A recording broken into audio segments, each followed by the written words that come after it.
আসসালামু আলাইকুম। আশা করি সকলেই ভালো আছেন। বিশ্ব সাহিত্য কেন্দ্র ভ্রাম্যমাণ লাইব্রেরিতে প্রকল্পে চাকরি পাবেন ১৯১ জন।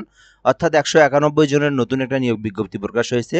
তো এটা হচ্ছে ভ্রাম্যমাণ যে লাইব্রেরিগুলো আছে আমাদের জেলা পর্যায়ে যায় যেগুলো, প্রতিটা জেলাতেই যায় যে গাড়িগুলো। সো আপনারা কিন্তু এগুলো দেখে থাকেন। এগুলোতে কিন্তু সরকারিভাবে নিয়োগ দেওয়া হয়। এগুলো কিন্তু সরকারি চাকরি আরকি। তো বিষয়টা আপনারা জানতে পারবেন ফুল ভিডিওটা দেখলে এবং কিভাবে আবেদন করবেন প্রসেসটাও কিন্তু আপনি জানতে পারবেন। সকল কিছু জানতে অবশ্যই ফুল ভিডিওটা আপনি দেখবেন। পাশাপাশি আপনি যদি আমার চ্যানেলে নতুন হয়ে থাকেন অবশ্যই সাবস্ক্রাইব করে রাখবেন। সকল ধরনের সরকারি বেসরকারি জব রিলেটেড আপনি ভিডিও সবার আগে আপনি পাবেন। সো আমরা এখান থেকে দেখব ভ্রাম্যমাণ লাইব্রেরি। তো সাংস্কৃতিক মন্ত্রণালয়ের অধীনে গ্রন্থাগার অধিদপ্তর উদ্যোগে বাস্তবায়নাধীন দেশব্যাপী ভ্রাম্যমাণ লাইব্রেরি তৃতীয় সংশোধিত প্রকল্পের আওতায় সাহিত্য বিশ্ব সাহিত্য কেন্দ্র কর্তৃক নিয়োগ বিজ্ঞপ্তি প্রকাশ হয়েছে। অর্থাৎ বাংলাদেশের যে জেলাগুলোতে যায় সেই জেলাগুলোর যে ভ্রাম্যমাণ লাইব্রেরি আছে এগুলোর কিন্তু নিয়ন্ত্রণাধীন। এগুলো হচ্ছে আপনার সাংস্কৃতিক মন্ত্রণালয়ের অধীনে এই নিয়োগ বিজ্ঞপ্তিটা প্রকাশ করা হয়। তো এখানে ২০টা ক্যাটাগরিতে নিয়োগ দেওয়া হবে। ২০টা ক্যাটাগরিতে মোট ১৯১টি পদে নিয়োগ দেওয়া হবে। ২০২৫ সালের সেপ্টেম্বর থেকে ২০২৭ সালের জুন মেয়াদের জন্য। অর্থাৎ এটা হচ্ছে আপনার প্রকল্প একটা। সো এই প্রকল্পের মধ্যে কিন্তু এই চাকরিটা আরকি। তো মেয়াদে নিয়োগের যোগ্য প্রার্থীদের কাছ থেকে নির্ধারিত ফরম্যাটে ইমেইলের মাধ্যমে দরখাস্তের আহ্বান করা হয়েছে বিজ্ঞপ্তিতে। একজন একটি পদের জন্য আবেদন করতে পারবেন। এর বেশি আবেদন করতে পারবেন না। সো আমি আবারও বলি, মোট ২০টা ক্যাটাগরি আছে। ২০টা ক্যাটাগরিতে ১৯১টি পদ আছে। সো এই পদে আপনি আবেদন করতে পারবেন। এটা হচ্ছে আপনার প্রকল্প ২৫ থেকে ২৭। তো এরপরে কি হবে এখন এটা বলতে পারেন। তো এরপরে হচ্ছে আপনার কি, এটা হচ্ছে প্রকল্পটা যদি চলমান থাকে আপনি কিন্তু আবার বাড়ায় নিতে পারবেন। আপনি কিন্তু আবার এই প্রকল্পটাতে কিন্তু আপনি পরবর্তীতে আবার যখন নিয়োগ দেওয়া হবে আপনি পরবর্তীতে আবার ওইটাতে আবেদন করলে আপনি কিন্তু সবার আগে আপনি এটাতে কিন্তু আপনি সিলেক্টেড হবেন, যেহেতু আপনি আর আগে করছেন। সো এইরকম একটা অবস্থা। কিন্তু পাশাপাশি আপনি কিন্তু এখান থেকে এটাতে চাকরি করার পর পাশাপাশি আপনি যেহেতু সরকারি একটা জবে আছেন, সেখান থেকে আপনি অন্য একটা পদেও যেতে পারেন। সংস্কৃতি মন্ত্রণালয়ের অধীনে আরো অন্যান্য পদে আবেদন করতে পারেন। এখান থেকে আপনি একটা ভালো একটা চান্স নিতে পারবেন আর কি। তো আমরা এখান থেকে দেখবো ডেপুটি কোঅর্ডিনেটর অ্যাডমিন ফিন্যান্স। তো এগুলো পদের নাম। তো এই পদে একজনকে নিয়োগ দেওয়া হবে। এটা বেতন হচ্ছে ৬০,০০০ টাকা। যোগ্যতা ও অভিজ্ঞতা স্নাতকোত্তর থাকলে আপনি আবেদন করতে পারবেন এবং সংশ্লিষ্ট কাজে ৫ বছরের অভিজ্ঞতা থাকতে হবে। ডেপুটি কোঅর্ডিনেটর প্রোগ্রাম ও ভেহিকেল পদে একটি ৬০,০০০ টাকা বেতন। এটাতেও আপনার মোটরযান রক্ষণাবেক্ষণ সংক্রান্ত ৫ বছরের অভিজ্ঞতা রাখবে এবং স্নাতকোত্তর ডিগ্রি থাকতে হবে। বয়স সর্বোচ্চ ৪০ বছর পর্যন্ত আবেদন করতে পারবেন। তো ডেপুটি কোঅর্ডিনেটর মনিটরিং একটি পদ। এটাতে ৬০,০০০ টাকা বেতন। এখানেও সেম অবস্থা। So assistant coordinator admin logistic একটি পদ। এখানেও আপনার ৪৫,০০০ টাকা বেতন। বেতনটা কিন্তু হাই লেভেলের বেতন। তো সর্বোচ্চ বেতন বয়স হচ্ছে ৪০ বছর পর্যন্ত আপনি আবেদন করতে পারবেন। অ্যাসিস্ট্যান্ট কোঅর্ডিনেটর প্রোগ্রাম ৪টি পদ। এখানে ৪৫,০০০ টাকা বেতন। স্নাতক যোগ্যতা সংশ্লিষ্ট কাজে ৫ বছরের অভিজ্ঞতা থাকতে হবে এবং অ্যাসিস্ট্যান্ট কোঅর্ডিনেটর অ্যাকাউন্টস পদে আবেদন করতে পারবেন। এটাতে একটি পদ। অভিজ্ঞতা ও হিসাব বিজ্ঞানে স্নাতক থাকতে হবে। ন্যূনতম ৫ বছরের অভিজ্ঞতা থাকতে হবে। এমএস ওয়ার্ড, এক্সেল, অ্যাকাউন্টিং সফটওয়্যারে বেশি পারদর্শী হতে হবে। দেন কিন্তু আপনি আবেদন করতে পারবেন। তো অ্যাসিস্ট্যান্ট কোঅর্ডিনেটর মনিটরিং একটি পদ। ৪৫,০০০ টাকা পর্যন্ত বেতন। যোগ্যতা অভিজ্ঞতা স্নাতক ৫ বছরের অভিজ্ঞতা থাকতে হবে। ভেহিকেল মেইনটেন্যান্স অফিসার একটি ৩০,০০০ টাকা বেতন। এখানেও স্নাতক ডিগ্রি সহ অটোমোবাইল বিষয়ে ডিপ্লোমা থাকতে হবে। লাইব্রেরি ইনচার্জের ৭৭ জন। এটা হচ্ছে সবথেকে বড় পদ। সো এটাতে কিন্তু আবেদন করতে পারবেন। বেতনটা কিন্তু অনেক ভালো মানের বেতন এখান থেকে দেওয়াই আছে। তো এখান থেকে আপনি ৭৭টি পদ, যেহেতু এখানে আপনার বেতন হলো ৩০,০০০ টাকা। তো এর পাশাপাশি বিভিন্ন কিছু কিন্তু থেকে থাকবে এখানে। যেমন আপনার যদি আপনার এটা মাঠ পর্যায়ে হয় সেক্ষেত্রে আপনি টিপ প্রতি আপনি আলাদাভাবে কোনো ইনভেস্ট পাবেন আপনি এখানে। তো বিষয়গুলো কিন্তু আপনার পরবর্তীতে আপনি যখন যোগদান করবেন তখন আপনি বিষয়গুলো জানতে পারবেন। তো যোগ্যতা অভিজ্ঞতা স্নাতক তথ্যবিজ্ঞান ও গ্রন্থাগার বিষয়ে ব্যবস্থাপনা সার্টিফিকেট ডিপ্লোমাধারী লাইব্রেরি কাজে ন্যূনতম ৩ বছরের অভিজ্ঞতা থাকলে আপনি কিন্তু আবেদন করতে পারবেন। এটাতে ৩৫ বছর পর্যন্ত আপনি আবেদন করতে পারবেন। সো এটাতে যারা আবেদন করবেন আপনারা করতে পারেন, মোটামুটি ভালো আছে।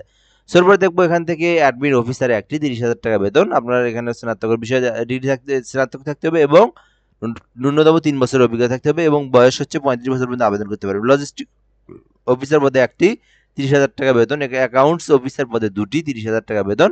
মনিটরিং অফিসার পদে ৪ জনকে নিয়োগ দেওয়া হবে। সো এটাতেও আবেদন করতে পারেন, ৪ জনকে নিয়োগ দেওয়া হবে। এখানে স্নাতক ডিগ্রি থাকতে হবে এবং ন্যূনতম ৩ বছরের অভিজ্ঞতা থাকতে হবে। এখানে হচ্ছে আপনার ৩০,০০০ টাকা বেতন স্কেল, ৪টি মাত্র পদ। তো এটাতে আবেদন করতে পারেন। ড্রাইভার ভারী যান, অর্থাৎ ড্রাইভিং পদে কিন্তু আপনি যদি কোর্স করে থাকেন যে কোনো জায়গা থেকে, আপনার যদি ড্রাইভিং এর অভিজ্ঞতা থাকে আপনি কিন্তু আবেদন করতে পারবেন। ৬টি পদ, ২৪,০০০ টাকা বেতন। আপনাকে এখানে অষ্টম শ্রেণী পাশ হলে আপনি আবেদন করতে পারবেন এবং বৈধ লাইসেন্সধারী হতে হবে। তাহলে কিন্তু আপনি আবেদন করতে পারবেন। তো এটা তো বুঝতেই পারছেন, যারা ড্রাইভিং অবশ্যই এটাতে আবেদন করবেন। মোটামুটি কিন্তু ভালো আছে। এখানে কিন্তু আপনি আবেদন করলে আশা করি এখানে ভালো একটা কিছু হবে। তো ড্রাইভিং হালকা যান, ওটা হচ্ছে ভারী যান, এটা হালকা যান। ৭১ জনকে নিবে, বিশাল বড় নিয়োগ কিন্তু। সো অবশ্যই যারা ড্রাইভিং আছে এটাতে আবেদন করবেন। ৭১ জনকে নিয়োগ দেওয়া হবে এখানে, ঠিক আছে? তো ২২,০০০ টাকা বেতন স্কেল, এটা অষ্টম পাস হলে আপনি আবেদন করতে পারবেন। বৈধ লাইসেন্সধারী হলে আপনি আবেদন করতে পারবেন এবং সর্বোচ্চ ৩২ বছর পর্যন্ত আপনি আবেদনের যোগ্যতা বা একটা সময়সীমা দেওয়া আছে। সো অবশ্যই যারা ড্রাইভার আছেন তো আপনারা কিন্তু আবেদন করতে পারবেন এবং এই ড্রাইভারের যে পদগুলো আছে এগুলো কিন্তু আপনার প্রজেক্টের অধীনে ২ বছর হলে পরবর্তীতে কিন্তু আপনি বাড়ায় নিতে পারবেন। এগুলোতে কিন্তু আপনার মোটামুটি অন্তত এই ড্রাইভিং পদের চাকরিটা আরকি আপনার থেকে যাবে আরকি, হ্যাঁ? তো স্টোর ইনচার্জ পদে ১টি, তো এখানে ২২,০০০ টাকা বেতন। এখানে স্নাতক থাকতে হবে এবং কম্পিউটার ব্যবহার MS ওয়ার্ড, MS এক্সেল এবং বিষয়গুলো সম্পর্কে পারদর্শী হলে কিন্তু আপনি আবেদন করতে পারবেন স্টোর ইনচার্জ পদে। তো ডাটা এন্ট্রি কাম অফিস অ্যাসিস্ট্যান্ট পদে আপনি আবেদন করতে পারবেন ৪টি পদ, ২০,০০০ টাকা বেতন স্কেল। তো যোগ্যতা স্নাতক, কম্পিউটার বিষয়ে দক্ষতা থাকতে হবে এবং MS Word, MS Excel, MS PowerPoint বিষয়ে আপনাকে পারদর্শী থাকতে হবে। সো ওয়ার্ক অ্যাসিস্ট্যান্ট পদে আবেদন করতে পারবেন ৪টি পদ, ১৮,০০০ টাকা বেতন। এইচএসসি পাস হলে আপনি আবেদন করতে পারবেন। ৩০ বছর পর্যন্ত সময়সীমা। এটা হেল্পার পদে আপনি আবেদন করতে পারবেন ৭টি পদ, বেতন সকলে ১৮,০০০ টাকা। অষ্টম পাস হলে আবেদন করতে পারবেন। ক্লিনার ২ জন, ১৮,০০০ টাকা বেতন। অষ্টম পাস হলে আবেদন করতে পারবেন।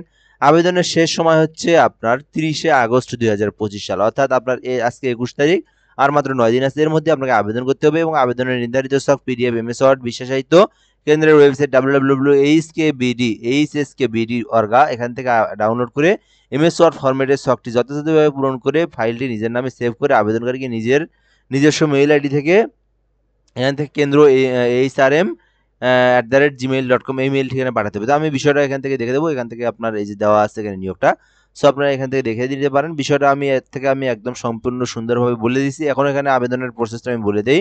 আপনার ফার্স্ট কাজ, আপনার হাতে থাকা মোবাইল, পিসি, ল্যাপটপ যাই থাকুক আপনি সেখানে লিখবেন, আপনার ব্রাউজারে আসবেন। গুগল অথবা ক্রোম ব্রাউজারে আসার পরে লিখবেন HSKBD, জাস্ট এইটুকু লিখে আপনি ওয়ার্গা লিখবেন, ওয়ার্গা, হ্যাঁ? এখান থেকে HSKBD এই জায়গাটা লিখবেন আপনি। লিখে জাস্ট একটা এন্টারে প্রেস করবেন। প্রথমে একটা আপনার ওয়েবসাইট আসবে। ওয়েবসাইটে ক্লিক করে আপনি একটা ফর্ম পাবেন। সেই ফর্মটা আপনি ডাউনলোড করবেন। একটা MS ওয়ার্ডের ফর্ম আছে। সো সেই ফর্মটা ডাউনলোড করে কম্পিউটার থাকতে হবে আপনার। কম্পিউটার দিয়ে ডাউনলোড করবেন আপনি। ডাউনলোড করে সফটটাতে আপনার ফুল যে বিষয়গুলো এখানে দেওয়া আছে ওখানে ফুল তথ্যটা পূরণ করবেন। পূরণ করে আপনি ওটা PDF আকারে সেভ দিবেন, ঠিক আছে? MS ওয়ার্ড না, PDF আকারে। আপনি কন্ট্রোল P দিবেন। দেওয়ার পরে আপনি সেভ এজ অপশন আসবে অথবা আপনি সেভ এজ ফাইল থেকে সেভ এজ অপশন আসবে। সেখানে আপনি গিয়ে PDF ফরম্যাটে সেভ দিয়ে এই যে আপনার যে মেইল আছে মেইল অপশনে গিয়ে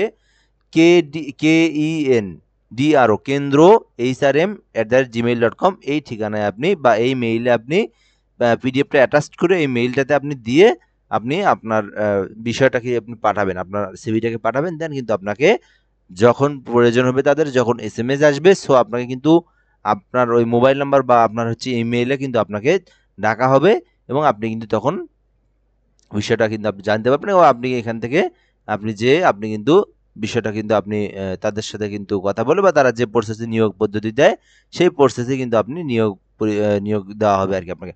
সো এ পর্যন্ত ভিডিও। যারা আবেদন করবেন কোনো সমস্যা হলে কমেন্ট বক্সে জানাতে পারেন। অবশ্যই সাবস্ক্রাইব করে রাখবেন। সাবস্ক্রাইব করে রাখলে এর পরবর্তীতে আপনি সকল ধরনের ভিডিওগুলো পাবেন, সকল ধরনের জব রিলেটেড ভিডিও পাবেন।